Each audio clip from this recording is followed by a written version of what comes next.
Russia already takes up 1/8 of all the inhabited land on the planet, and now it has its eyes on one of its European neighbors, Ukraine. Historically, Ukraine and Russia have been in conflicts before. Most recently, Russia annexed the Ukrainian peninsula Crimea, and then it backed a separatist rebellion in eastern Ukraine. Now, Russia doesn't want Ukraine cozying up to NATO. It wants NATO out of Eastern Europe, period. And even though Russia isn't a member of NATO to make decisions on such things, with one of the most powerful militaries in the world, Russia might feel like it can play by its own rules. Okay, let's back up a little. First, you might be wondering what NATO is. Well, NATO is the North Atlantic Treaty Organization, and right now it includes 30 members.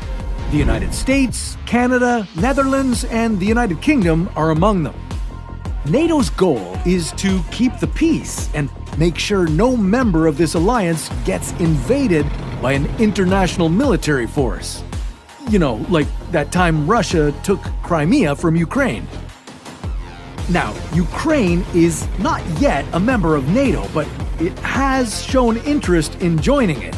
And that doesn't sit well with Russian President Vladimir Putin. Putin is already a little freaked out that NATO is training Ukrainian troops and some members are supplying its army with weapons. So he's decided to go about it with the good old method of persuasion. He's threatening to start a war. Now, with a defense budget of $42 billion, Russia puts a lot of love and money into its military. Russia's army counts 3.5 million recruits. And it has tanks.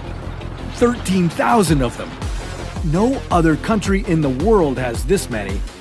Russia also has 27,000 armored vehicles and ranks first in the world with its 4,465 artillery guns. And then there's also Russia's nukes to worry about. All 6,257 of them. These can be launched from aircraft, subs, or missiles. But if Russia decided to attack, chances are it wouldn't start on land.